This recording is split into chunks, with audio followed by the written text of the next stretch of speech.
what is visible and invisible systems of total quality management? Company में कई सारे department होते हैं, कई सारे सिस्टम्स होते हैं। तो कुछ सिस्टम्स और डिपार्टमेंट थोड़ा इनविजिबल रहता है, कुछ डिपार्टमेंट और सिस्टम जो है वो सामने आता है काफी ज्यादा। जैसे मानिए कि मार्केटिंग डिपार्टमेंट, सेल्स डिपार्टमेंट, ये फ्रंट लाइन में काम करते हैं, एवरीबॉडी नोज देम। और व्हेन एक बड़ा ऑर्डर आ जाता है, या तो एक ऑर्डर आ जाता है, सबको पता चलता है कि sales department has really been able to do a good job by bringing a order. लेकिन आप उसी संदर्भ में आप बात कीजिए, एक मेंटेनेंस डिपार्टमेंट ने इतना अच्छा काम किया प्रिवेंटिव मेंटेनेंस के ऊपर कि कोई भी मशीन ब्रेकडाउन नहीं हो रहा है। तो अगर ब्रेकडाउन नहीं हो रहा है तो मेंटेनेंस डिपार्टमेंट का याद भी नहीं रहेगा। तो मेंटेनेंस डिपार्टमेंट उस हिसाब से थोड़ा सा इनविजिबल है, if he is not, his contribution is not recognised और अंडरस्टूड बाय मैनेजमेंट। तो एक टीकम कंपनी में इस टाइप ऑफ जो इनविजिबल डिपार्टमेंट में हैं, उनका परफॉर्मेंस हमेशा टॉप मैनेजमेंट मॉनिटर करते हैं। मैं और एक इनविजिबल डिपार्टमेंट के बारे में बताऊंगा। एक जो एम्प्लॉय रिक्रूट किया गया है, या तो परफॉर्मेंस अप्रेजल किया गया है, या तो ट्रेनिंग का बंदोबस्त किया गया है, वो सब पीछे का हिस्सा है। लेकिन कंपनी ठीक से चल रहा है, employ recruited has been doing very well. तो ये सारे डिपार्टमेंट जब तक प्रॉब्लम नहीं क्रिएट करता है तब तक इनका कंट्रीब्यूशन किसी को नजर में नहीं आता है। लेकिन जब प्रॉब्लम क्रिएट करता है सबको नजर में आ जाता है, जब प्रॉब्लम नहीं करता है तब नजर में नहीं आता। तो इसीलिए हमें समझना चाहिए कि कंपनी का जो इनविजिबल जो सिस्टम्स है, डिपार्टमेंट है, उनका योगदान कंपनी में कितना है। बहुत ज्यादा योगदान है इनविजिबल डिपार्टमेंट, इनविजिबल सिस्टम। तो my purpose of bringing this particular topic is to make sure that इनका जो इवेल्युएशन, इनका जो परफॉर्मेंस इवेल्युएशन, इनका जो कंट्रीब्यूशन है, इनका जो की परफॉर्मेंस इंडिकेटर है, इसके ऊपर भी ध्यान दिया जाए, अपार्ट फ्रॉम विजिबल डिपार्टमेंट्स। मैं एक डिपार्टमेंट का नाम करता हूं इधर, सप्लाई चेन मैनेजमेंट। ये सप्लाई चेन मैनेजमेंट अगर 99.9% मटेरियल ठीक टाइम पे सही क्वालिटी में लाता है, तो nobody will talk about that if एक पार्ट नंबर अगर गलत हुआ, क्योंकि प्रोडक्शन बिल्कुल ठप हो जाएगा, बंद हो जाएगा। तो how important it is really for this department to really work 100% all right all the time. तो very crucial actually. Same thing is for production planning also. तो मैं ये बताने का कोशिश करता हूं कि management of total quality versus total quality of management में एक ही पॉइंट है कि you will talk about all the managerial processes of all the departments, not selectively for a few departments. तो मैं आपको एक मॉडल दिखाता हूं। ये मॉडल के बुनियाद में I have just consolidated it actually based on my study कि ये मॉडल के बुनियाद में जो इनविजिबल और company specific fabric of bonding, जिसमें आपको विजिबल और इनविजिबल दोनों मिलेगा। इसमें विजन, मिशन मिलेगा। विजन को मैंने डिफाइन किया था पहले एज जो long term objective of the company in terms of positioning itself. Mission जो लाइन ऑफ बिजनेस जो है इसको डिफाइन करता है। सॉफ्ट सिस्टम के अंदर काफी सारे सिस्टम आता है। I am going to explain it. Style of functioning will be different CO to CO. I will not advocate that this style of functioning is better than this style of functioning. Because मैं कई सारे style of functioning देखा है successful हो रहा है। It depends actually on the other ethics and features of the company. Values, code of behaviour etcetera are important. और तीन बहुत इंपॉर्टेंट हिस्सा है जिसको हम डिफाइन करेंगे। एक है कंट्रोल, सस्टेनेंस। एक है डेवलपमेंट, जो नई चीज हम लोग शुरू करते हैं। और एक है करंट सिस्टम के ऊपर इंप्रूवमेंट। तो और एक साइड में है विजिबल हार्ड सिस्टम। एक साइड में हम लोग बात करते हैं सॉफ्ट सिस्टम का, और एक साइड में बात करते हैं हम लोग हार्ड सिस्टम का। तो इसका अंदर क्या क्या है? कोर सिस्टम, कोर सिस्टम के अंदर क्या है मैं अभी दिखाऊंगा आपको। Support system, data management, information collection etcetera, role and responsibility, accountability etcetera, skill, knowledge, competency, attitude monitoring, structure, chain of command. Chain of command मतलब कितना लेयर, कौन किसको क्या रिपोर्ट करेगा, strategy and goal deployment, long term, mid term, short term strategy, goal deployment up to supervisor level हो रहा है क्या नहीं, और उधर से ऊपर फीडबैक जा रहा है क्या नहीं। तो this is the overall structure actually.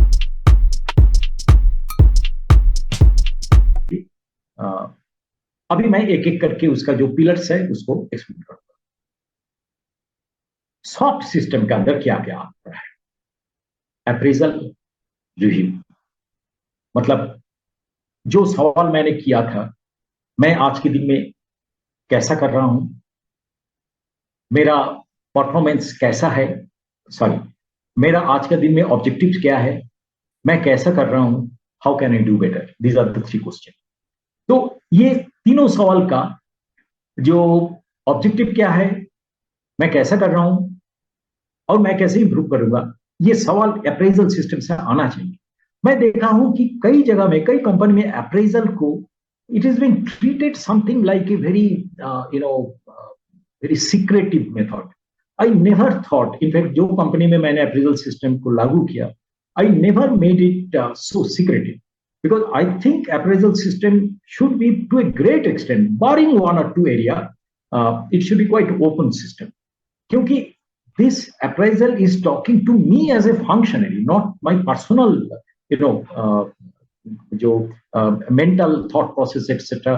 उसके ऊपर ज्यादा नहीं, ज्यादा ये मतलब अंडरलाइन कर रहा है कि मुझे क्या करना चाहिए था, मैं क्या किया, मैंने जो नहीं किया, कौन सी सिस्टम के ऊपर मुझे जोर देना चाहिए।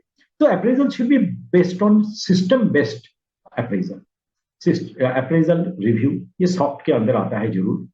Recognition, penalty system, working condition क्या है वो भी सॉफ्ट सिस्टम का अंदर आएगा। Leave, attendance, promotion, increment system, compensation, parks, और भी कई चीज इसके अंदर आ सकता है। तो ये सारे आता है सॉफ्ट सिस्टम के अंदर। स्टाइल ऑफ फंक्शनिंग जो अनदर इनविजिबल फीचर है कंपनी का। स्टाइल ऑफ फंक्शनिंग के अंदर सीईओ और उनका जो मैनेजर्स है उनका style of functioning most important है। उनका behaviour with particularly with the subordinates, उनका टीम स्पिरिट, वो टीम को कैसे इंकरेज करते हैं, मीटिंग कैसे कंडक्ट करते हैं, मीटिंग में कितना योगदान होता है लोगों का, कितने लोग बात कर रहे हैं, चेन ऑफ कमांड कैसा है, is it only top down और also it is bottom up, same thing applicable for communication also. Communication channels कितने हैं कंपनी में, ब्रांड बिल्डिंग कैसे करते हैं, ये स्टाइल ऑफ फंक्शनिंग में बहुत इंपॉर्टेंट है। एम्पावरमेंट और delegation of all employees that creates a future organization. Core system के अंदर क्या क्या है, कुछ एग्जांपल है जो डायरेक्ट डिलीवरी सिस्टम को सपोर्ट करते हैं। Manufacturing, design, production planning, purchase या तो procurement, subcontracting, delivery mechanism. ये I think this is known by many people. Direct process के अंदर भी ये आता है। सपोर्ट सिस्टम के अंदर आता है जो बहुत इंपॉर्टेंट है, again accounting, fund management, training and development, grievance handling, recruitment, regulatory, और भी कुछ हो सकता है, मैं सिर्फ एग्जांपल दिखा रहा हूं इधर। So ultimately, it is total quality of management or management processes and not management of total quality. Management of total quality में आप प्रोडक्ट बेस्ड होते हो, जो प्रोडक्ट बनने के बाद शुरू होता है उससे क्वालिटी कभी बनता नहीं। तो जैसे मैंने फंक्शनल क्वालिटी बताया था पहला मॉड्यूल में क्वालिटी का, कि फंक्शनरीज का अगर क्वालिटी उनका एसकेसीए, स्किल, नॉलेज, कॉम्पिटेंसी, एटीट्यूड, और फंक्शनरी का प्रोसेस के ऊपर अगर आप केपीआई निकालते हो तो उसको अगर आप इंप्रूव कर सकते हो, ये सारे प्रोसेस जो मैंने दिखाया, तो automatically you are paying attention to total quality of the management processes. But sometimes people do not understand this difference. So this is our organization. मैं इसमें ये जो कंट्रोल इंप्रूवमेंट डेवलपमेंट, इसके ऊपर मैं थोड़ा सा आपको ब्रीफिंग करूंगा। और हमारा जो ट्रांसफॉर्मेशन मॉडल है बिजनेस एक्सीलेंस का, उसके अंदर एक है strategic business development people product process.